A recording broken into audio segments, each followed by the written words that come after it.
بسم الله الرحمن الرحيم الحمد لله رب العالمين وأشهد أن لا إله إلا الله ولي الصالحين وأشهد أن محمدا عبده ورسوله. Assalamu alaikum wa rahmatullahi wa barakatuh. Welcome to another episode of Real Problems, Real Solutions. Interesting question today from a sister. Assalamu alaikum wa rahmatullahi wa barakatuh, Ustad. I hope this message finds you in the best state of Iman and health. I wanted to ask you to address the whole issue around domination and submission. This again might be a taboo topic, but within adolescent circles, this book titled 50 Shades of Grey has really sparked curiosity, and I'm conflicted on how to react to that. Has sparked curiosity, I repeat, and I'm conflicted on how to react to that. I've seen friend circles, they've indulged in books within the genres fostering this lifestyle. This is bondage and domination, and it disturbs to the end. I would be grateful if you could please make a video on it, perhaps on how it works, its psychology, what is allowed and what it isn't. Jazakallah khair wa barakallahu feek. Okay, this is a message that I received from a sister. 50 Shades of Grey, it came out as a book quite some years ago, and then it became the movie. I think there's some sequels to it as well. Now please don't go and check it out because you're so curious if you've never heard of it. But I'm sure, and actually I'm not sure, I'm very positive that many people have looked at it or looked into it or looked into the book. And I remember very well where the book came out, and in the Muslim communities, and again you have to understand, I do a lot of work with the Muslim communities, counseling, educational consultancy, and so on. And the complaint was from men that women were changing their sexual preferences. They were asking the men for certain different things. You have to understand, I'll give you an example from actually what happened. So guy is making love to his wife, and his wife starts asking him things that she's never asked him. Such as slap me a bit, choke me a bit, whip me a bit, pull this, do that. Now, you have to understand, when I'll discuss about permissibility on these issues, this is a person from the subcontinent, for example, a culture where it's maybe not necessarily, it is these days, let's be honest. I mean, we live in a global culture, but let's say this person himself was a bit more conservative and traditional. So imagine you are making love to your wife and she's asking you to do these things, and you're like, what? Now, if a couple talks about these things ahead of time and wants to understand what's permissible, what's impermissible, that's a different story. But when all of a sudden it shocks you in the middle of making love and you're like, what? What are you saying? What you talking about? What, I mean, to slap you? I'll give you a slap. So the guys were confused. Now then, okay, we find that this one case, 2, 3, 4, many cases. Then sisters start posting online. Men start raising our concerns and attentions to these posts, talking about this book called 50 Shades of Grey. Now, in summary, what is this about? It's about domination, bondage, domination, submission, BDSM, what's called. And it is basically where either a man or a woman dominate each other and whip each other and inflict certain amount of pain on each other for pleasure purposes. Now, some will say it's not all about pain. You can dominate just this way or that way. Okay, fine. But the argument stands. I'm not going to get into all the details of the movie, but basically this man takes the virginity of this woman through this way. She starts liking it. It becomes a whole thing. I don't want to go into details as to what happened in our communities, because some women got caught reading the book and doing weird things, or watching the movie and doing weird things. And yes, it did happen more on the female side. And I think because one of the protagonists, or the main person in this movie, is a female, and the way the movie's focused is more towards the female pleasure, as opposed to the typical sex or porn movie that's focused more in the way it's filmed, the angles, and there's actually a psychology behind it, even the camera angles and how it's being showed and so on. So most of the traditional videos are focused on male pleasure. They're male pleasure centric. This film is more female pleasure centric. And that is why many women were corrupted by this film, and they had this interest in, wow, you know what it is, and also in engaging in some of this behavior. Now, it started with the book, as I said, and they were reading the book. And the book is very powerful, you have to understand. The book acts on the psychology of human being, the brain, in a different way, a more powerful way than the TV and the images. Why? Because your brain now is stimulated from the words. So you read the words, you kind of read them, and your brain is reading it, and plus sometimes you read a bit out loud and you can also hear yourself. So there's all these inputs that are going towards your brain. Plus your brain starts creating these images and imagining. So the brain is hyper-stimulated, and not to put aside the fact that this is a sexual experience, which heightens the experience, and you can imagine kind of what happened. And the cases that were reported were very, very many. There are a lot of cases, a lot of problems. Divorces start taking place. Women start asking for khula. Women start doing weird stuff. I know you're going to get upset right now. You're going to say, man, you're picking on women. What's your problem with women? Why do you hate women? Men do so many bad things. They go to prostitutes. They masturbate. They watch pornography. They go commit zina. I agree with you. That's not what I'm talking about today. If you want to see some of those stuff, you can go back to some of my other videos. Don't be upset if I address one of these issues that the sister herself has asked. It's a woman who asked me this question, so I will respond to it like I respond to what the brothers ask. So yes, I agree with you that men do all these things. But today we're not talking about it. Today we're talking about women and how they reacted to 50 Shades of Grey. Women would have watch parties where they would meet together and watch this video. Muslim women, yes, they watch it together. They wait for the second part to come out. They watch it together. I don't want to go into other details, but you can fill in the blanks some of the things that happen. Divorces, issues, problems, you name it, happen. Now, put aside all that. Practicing Muslim women, yes. Put aside that. Let's understand, as always, why. How does that work on the brain?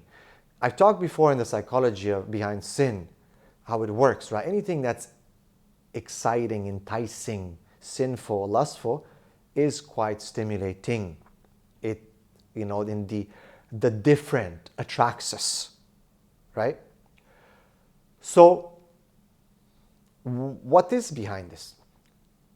In the subconscious of a woman and of a man, the issue of domination happens to be an interesting part of it.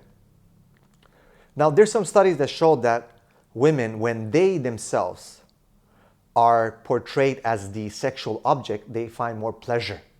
So women like to look in the mirror. They like to feel like the man is attracted to them, turned on aesthetically by them.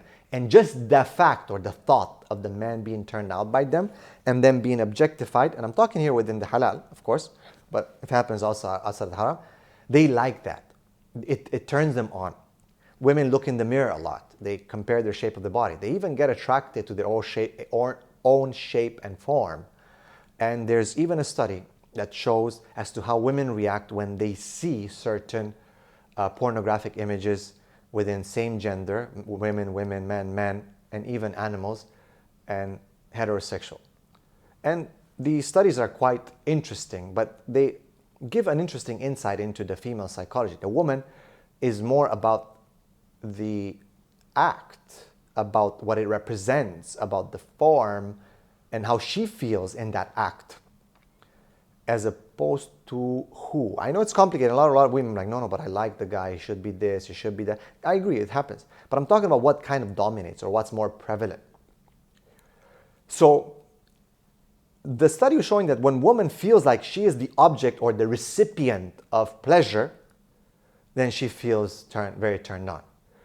When the role switches, the man is to be like a bit more dominated and he's the recipient of the sexual act, women didn't feel so turned on or in such an attractive manner.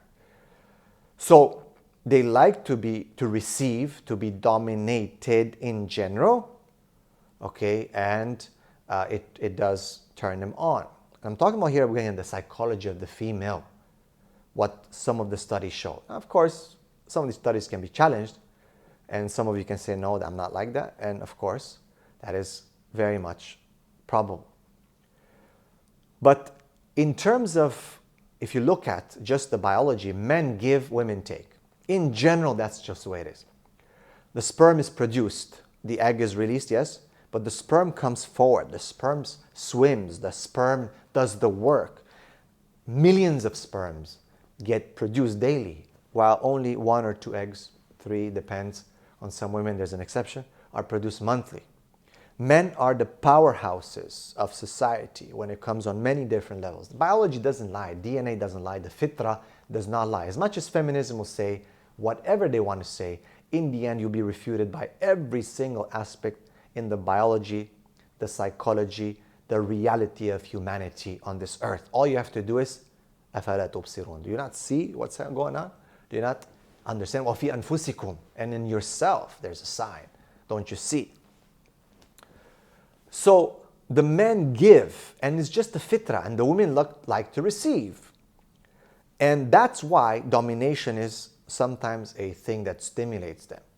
The control of the man over the woman, that where in the bedroom, the kind of like the defense mechanisms kind of come off in general. So now what's inside kind of comes out.